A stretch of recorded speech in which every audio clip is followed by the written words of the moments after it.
1300개 장기요양기관이 선택한 기관, 신뢰할 수 있는 기관, 창업 경영지원 1등 기업 국회요. 그럼 안녕하세요, 천천박사입니다. 오늘도 영상 클릭해 주셔서 감사드립니다. 오늘 이 영상을 클릭하신 분들은 영업 성공 비법을 알고 싶어서 방문요양 창업 이후 성공하고 싶어서 클릭하셨으리라고 생각이 듭니다. 온라인이든 오프라인이든 마케팅에 영업에 성공하려면 어떻게 해야 할까요? 고객이 찾아오게 만들어야 합니다. 온라인의 경우 블로그, 유튜브 등의 제목과 썸네일을 잘 만들어서 클릭하게 해야 할 것이고요. 오프라인 마케팅 경우에도 팜플렛이나 정보지 또는 지인들 소개 등으로 관심을 가지게끔 해야 할 겁니다.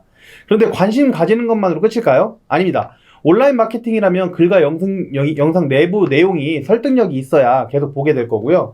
오프라인이라면 찾아온 고객을 설득할 수 있는 그런 부분들이 정확하게 설명이 돼야 될 겁니다.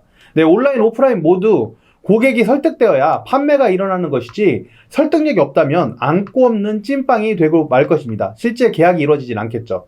저는 지금 설득에 대해서 이야기하고 있습니다. 이 설득에 영향을 끼친 심리학의 법칙을 정의한 아주 유명한 책이 하나 있는데요. 로버트 치알디니 교수의 설득의 심리학입니다. 벌써 500만 명이 봤다고 해요. 설득의 심리학에서는 저자가 설득 과정에서 영향을 끼치는 6가지 심리학의 법칙, 지금은 개정돼서 9개의 법칙이 있지만 기본적인 6가지 심리학의 법칙 중에 딱 3가지 법칙을 선정해서 여러분들에게 안내하도록 하겠습니다. 다 하면 끝까지 안 보실 테니까요.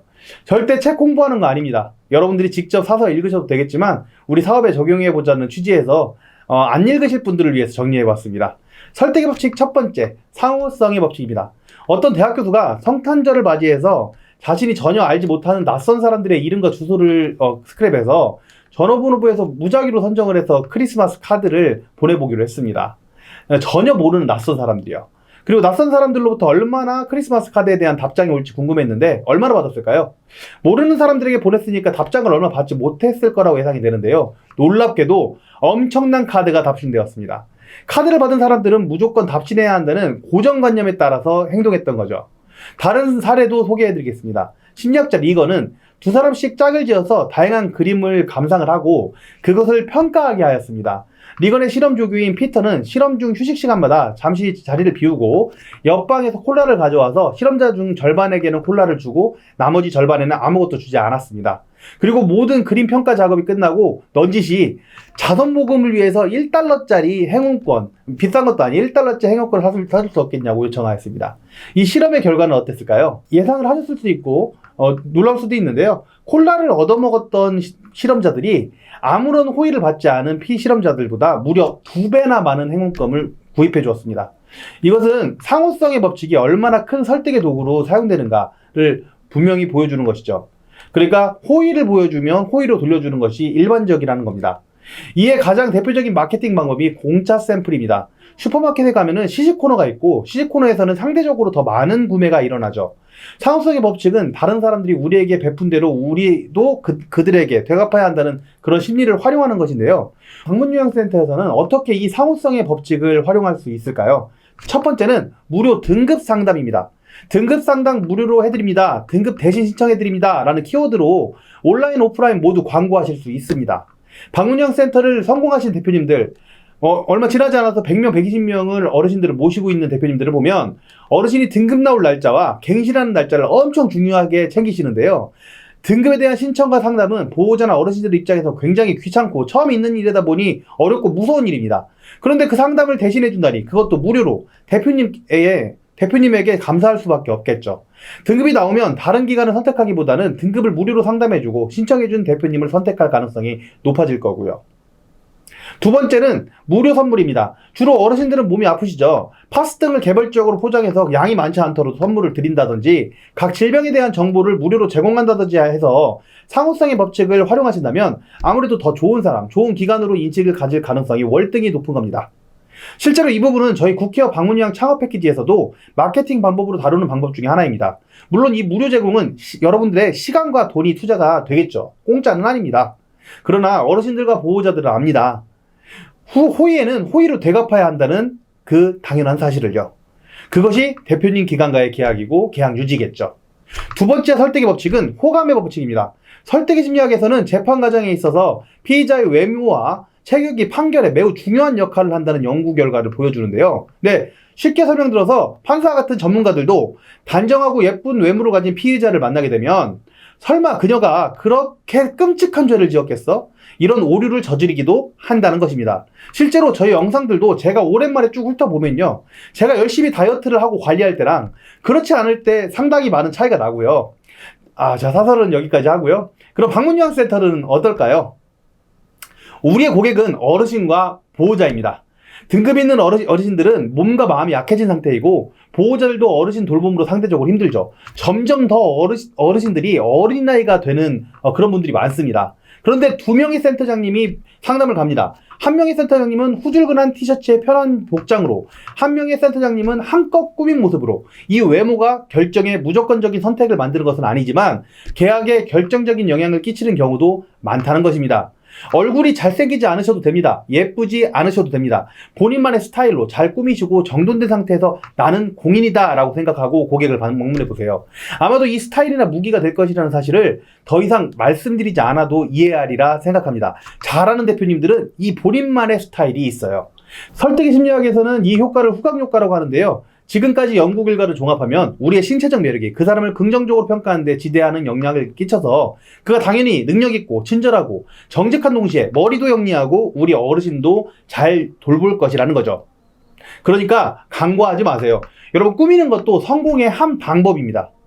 세 번째는 권위의 법칙입니다.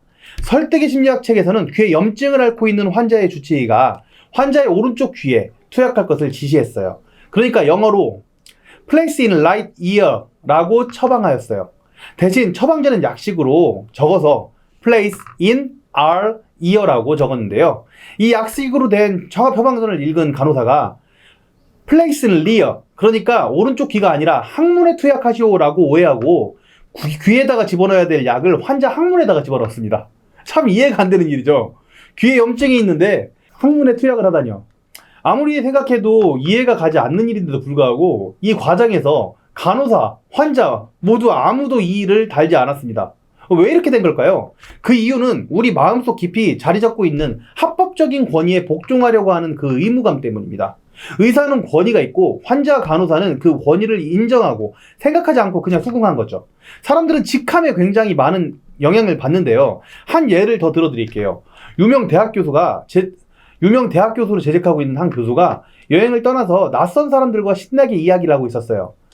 이런 얘기도 하고 비판도 받고 그러고 있었죠. 그러다가 뭐 하는 사람이냐고 사람들이 물어봐서 교수 명함을 돌렸습니다. 유명 대학 교수라는 걸 알리는 순간 그 교수의 의견에 활발하게 반대도 하고 재밌게 이야기하던 사람들이 갑자기 그 교수의 의견을 반대 없이 받아들이고 심지어 맞춤법까지도 신경을 썼다고 해요. 그래서 그 교수는 낯선 사람을 만나기 위해서 편하게 놀 때에는 절대 직함을 밝히지 않는다고 합니다.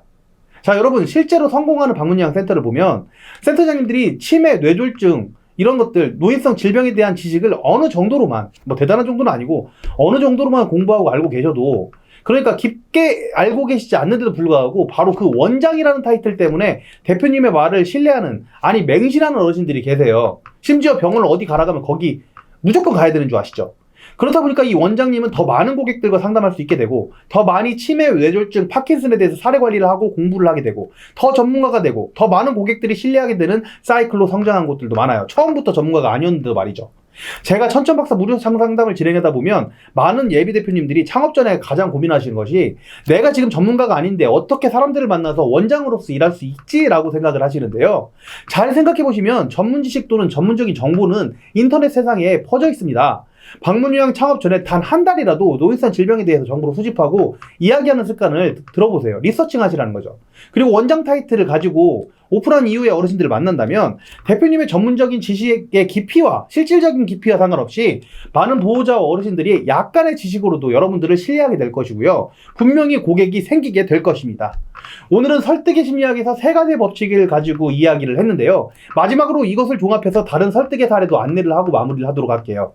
방문요양 창업에 있어서 이걸 자칭 전문가들도 이런 심리학의 법칙을 이용합니다.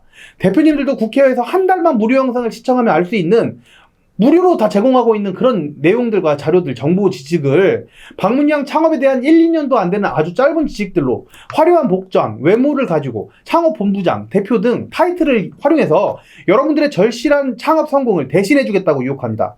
설득당하지 마시고 설득을 활용할 수 있는 성공하는 박문양 센터 대표 되시길 바라면서 오늘 영상 마무리하도록 하겠습니다. 감사합니다. 저는 천천박사였습니다. 도움이 되셨다면 좋아요 한 번씩만 부탁드리겠습니다. 예, 감사합니다.